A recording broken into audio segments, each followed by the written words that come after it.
Hey guys, welcome to another Ask GX, where you ask and I answer. Yeah, it's been a little while since we've done one of these, so let's get right into it, shall we? So our first question comes to us from Amar on YouTube, and he asks, why did IGN hire you? Because, Amar, I somehow tricked them into thinking I was good at my job back then. Seriously, so at the time I was working at Nintendo in the call center. I've talked about it before on previous Ask GX. And I was also working on an early version of GameXplain at that point, which I started back in 2003. And I'd been doing video guides even back then. But since YouTube wasn't really a thing, it was hard for us to get traction.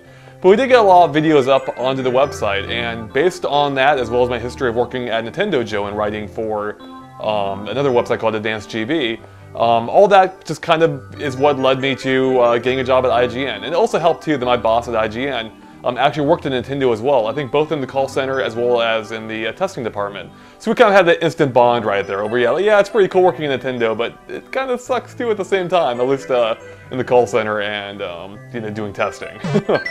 Elliscore on Twitter asks, what's your favorite Nintendo console and why? That's actually a pretty hard question for me to answer, but I'm going to cheat. I'm going to give you two answers. So for single player experience, God, I can't even decide right now. So basically the two are either Super Nintendo or Nintendo 64. Super Nintendo because it had amazing games, some of the best ever made. A Link to the Past is my favorite Zelda game, and then there's Super Mario World, the Donkey Kong Country series, Star Fox, just tons and tons of great games. Earthbound, Chrono Trigger. I could just go on and on about how many great games they are. But they were primarily, single-player experiences. There were some good multiplayer games too, like Mario Kart, which is also a fun single-player game. But Super Nintendo, just some of the best games ever made. Plus, I was young enough when it came out, maybe 6 or 7, that was my, upbringing, basically. Like, I grew up with that system. Conversely, another system I grew up with was Nintendo 64. And that also is one of my favorite systems, simply because, for one, Mario 64 is one of the most mind-blowing gaming experiences I ever had. Being able to explore a full 3D world was just amazing to me at the time. Having like the freedom to do whatever you wanted was just such an incredible feeling. I still remember it to this day. Like, it just blew me away. But on top of that, among having other great single-player experiences like Ocarina of Time or a bunch of Rare games, I loved it for being a fantastic, perhaps the best multiplayer system that's ever been released. Mario Kart 64 was great for its time. Smash Brothers is probably still my favorite of all the Smash Brothers games. Tons of games. Beat Adventure Racing, Mario Party. There's so many I could list. It was just endless fun if you had friends to play with. So that's why both of those are my favorite Nintendo systems ever made. Adrian on Facebook asks, according to you, which is the worst game in Super Mario Saga and the Zelda Saga? I've talked about this a lot before, and I don't think I've done it on Ask GX though, but I've talked about it in some of our discussions. The least favorite game in the Mario series, without question, Mario Sunshine. I just couldn't get into it. I beat it, I finished it, I 100%ed that game. It just didn't resonate with me like most Mario games do, especially coming off the amazing Mario 64. Mario Sunshine was just a complete letdown. It gave the illusion of there being, like this open world, when really it just funneled you to, there's only a single objective you can complete at a time in each world. So I was a little bit put off by that, where you had these expansive, huge worlds, and there's only one thing you could ever do in them at any given time. I guess Isle Defino was alright. I didn't find it to be a particularly well-designed hub world, but I did like it, in its openness and how you actually could do, some things there, out of order, which was nice. So yeah, Mario Sunshine, just a lot of things I didn't like about it. I thought the controls in general weren't great. I hated the hover pack controls, how they just weren't very responsive and it felt way too slow for what they were. Yoshi felt completely tacked on, and the blue coins, my god, I cannot deal with those ever again. Like, they just felt completely randomly hidden, and it's basically impossible to get them all without a player's guide. I just did not like dealing with them. As for Zelda, without question, so I've never actually played Zelda 2, so we're gonna exclude that from this discussion because it might be my least favorite had I actually played it, or maybe it'd be my favorite, who knows? My least favorite, the Zelda that I've played, is pretty much all the other ones, is without question Twilight Princess. I could not get into that game either. I did the whole guide for it at IGN. I played that game, front to back. I knew it like the back of my hand. Not so much anymore, I suspect. But yeah, similar problem with that game actually, as Mario Sunshine, is that I like the idea of having this big open world, The problem was in Twilight Princess's case, there was nothing ever to do in it. Most of them were just fields you're crossing, with almost nothing to do except maybe catch a bug. And I just felt like a lot of the game was spent traveling and just nothing meaningful coming out of that experience. I wasn't a huge fan of the temples either. Some were okay, but even the weapons kind of put me off to the experience, because in most Zelda games, getting a new weapon or item was rewarding and allowed you to do new things and either taking down enemies or performing things in the overworld that you couldn't be done normally. In Twilight Princess, all the items just felt like elaborate keys, basically serving only to solve puzzles in those temples that you found it in, and they were basically never used for the rest of the game. So there you have it. I know a lot of people like Twilight Princess and Mario Sunshine for that matter. Just for me, they didn't really resonate at all in any way. Our next question comes to us from James Z. Web Show on YouTube, and he asks, "Hey Andre, what is your favorite chapter from Paper Mario N64 and Thousand Year Door?" Oh, that is a really good question. I love both of those games because of how I really enjoyed the chapter-like structure, where you had a different dilemma to be solved in each one, and if you didn't like one, it wasn't too long before you're moving on to the next one, where you're introduced to new characters in a whole new setting. So thinking back to the N64 Paper Mario, I'm just going off the top of my head here, but I would say my favorite is probably the Haunted Mansion chapter, where you're going through the forest and then you reach the mansion, and then it's completely empty. You're not quite sure what's going on there. And I just love the atmosphere of that. It felt, a little bit creepy, yet still not too creepy for being, it's a Mario game. And I just loved everything about that. Then it led up into, after you come across your Boo partner, I forget her name, you come across the valley, where you have to, you come across another mansion, basically, that's home to Tubbo, who's taken over and eaten all the Boos. And again, to figure out what's going on, and take him down, and in kind of a novel way too, stomping his heart basically. And I just like how everything came together in that chapter. So that's probably my favorite from the N64 one that I can remember off the top of my head. Thousand Year Door, it had a couple chapters I really liked in that game. On a similar note to Paper Mario N64, I really liked the chapter with the Twilight Town or Twilight Village, whatever it was called. Because you were introduced to these mysterious characters who would mysteriously turn into pigs as you're talking to them. And you're like, what's going on here? And I just loved the mystery set up there. I just loved, figuring out what was going on, and then you would go into the bell tower or the church or whatever it was. Really, anything that has like a compelling mystery just hooks me right away. And both of those chapters did a fantastic job. And along those same lines, the chapter in Thousand Year Door where you're going on the train, where you're riding the train and you have like the whole murder mystery. Fantastically done as well. Like I loved how, I think it was like a multi-day journey, and each day something would happen on the train. You would learn new developments in the mystery, and there's even like a little detective guy who would inform you what's going on.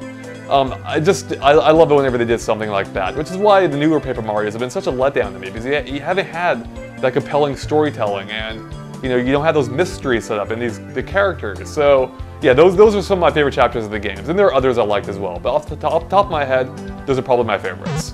Roberto on Twitter asks, "Hey GameXplain, why don't you go back to the Animal Crossing New Leaf video journal thing? I think it would be very cool." I'm glad you asked that, Roberto, because I've actually been meaning to not get back to it per se, but to address that. And because I kind of left it on the cliffhanger, really, being like, hey, I might come back to this after a while, so stay tuned, and that was several months ago now. So basically, at the time, there was just too much of a workload for me. There was a bunch of games coming up. I just had too much to do, and that's why I dropped it. But I don't think I let it on too much in the videos, but I was also just kind of burning out on the game. I saw a lot of it had to offer, and it basically just turned into a chore for me. Like it was just a daily routine where I, go do the same activities each day, and I was just starting to get bored of it.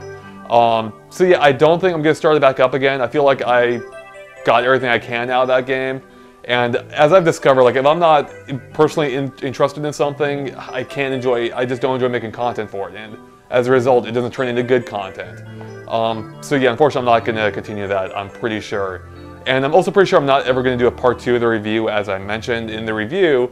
But basically my thoughts on the game stand as they were in the review.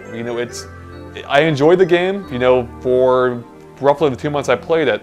But I never really thoroughly loved anything in that game. Like, the entire experience had like a baseline for me that I enjoyed, and it was always like around a 3 out of 5 star rating for me. So since I didn't give it a star rating then, because I wanted to give it more time, there you go. I'm giving it 3 out of 5 stars in my personal opinion. But, you know, I got a ton of mileage out of the game. Like, it's a great value. It's just that, you know, for me, nothing in that game ever elevated above a 3 out of 5 for me on a personal entertainment level. As a value, though, again, it's hard to do better than that in terms of the amount of, the amount of replay you get for your money. So there you have it. Puxin on Twitter asks, what is your favorite Sonic the Hedgehog game? This question is actually really easy for me to answer. Without question, Sonic Colors. I think it's a fantastic game through and through. The gameplay was great, the music was fantastic, the visuals worked super well with what they were going for with the gameplay. I just loved everything about it. It had a great sense of humor. Just a fantastic experience. Like, for me, it's the closest thing to like a Mario caliber game we've seen Sonic do, in my opinion.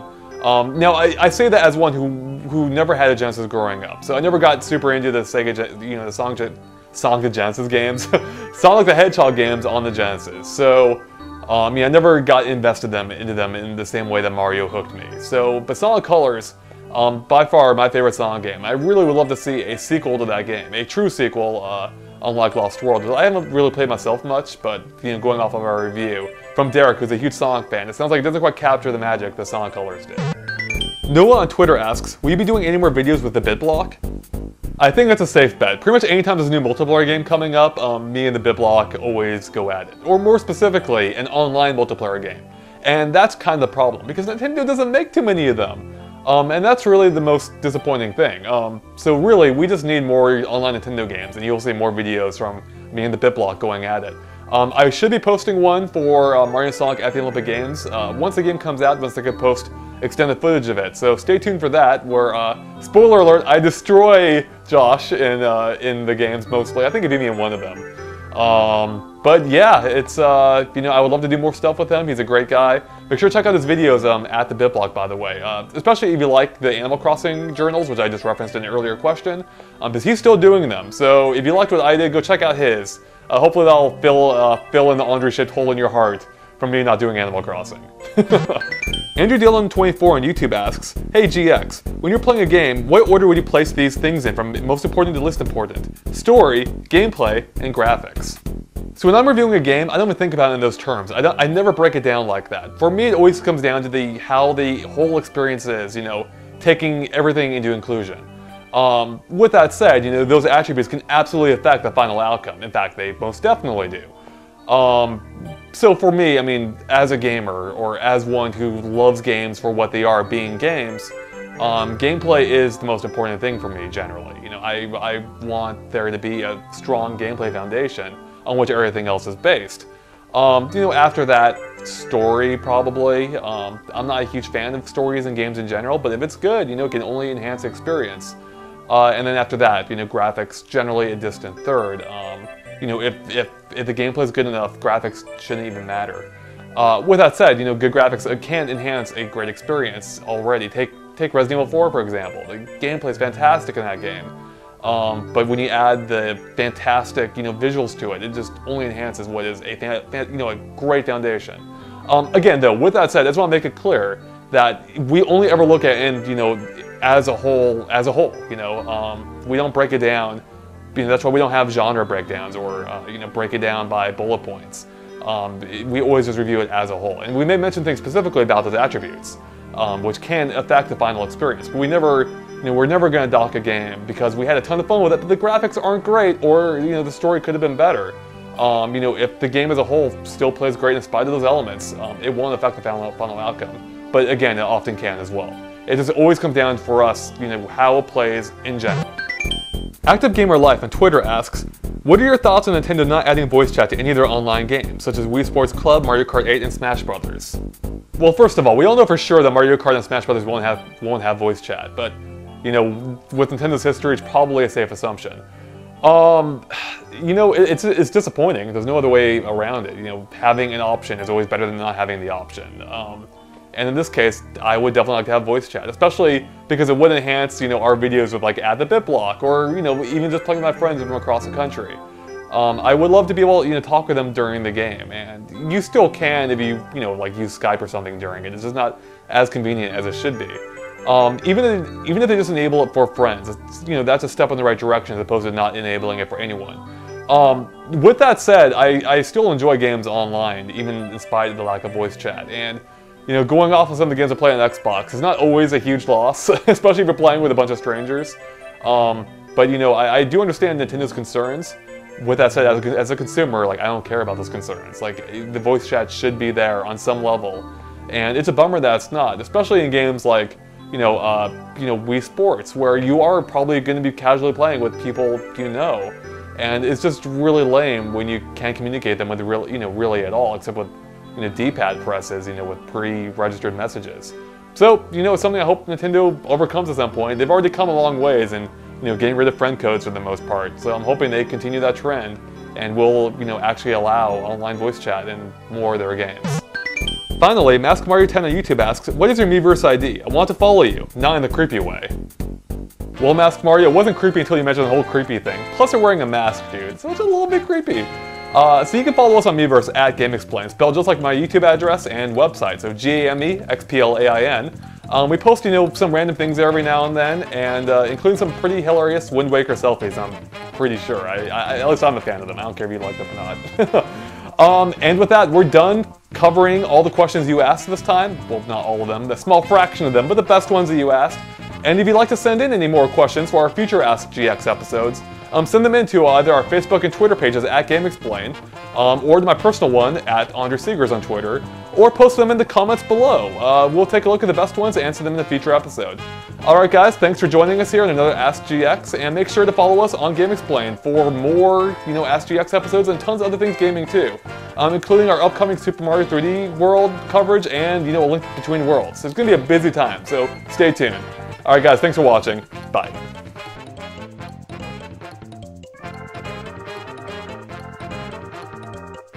Hopefully that'll fill in the Andre-shaped hole in your heart from me not doing Animal Crossing. It's an ugly hole. It's one ugly Andre-shaped hole. Go away, bus. Please.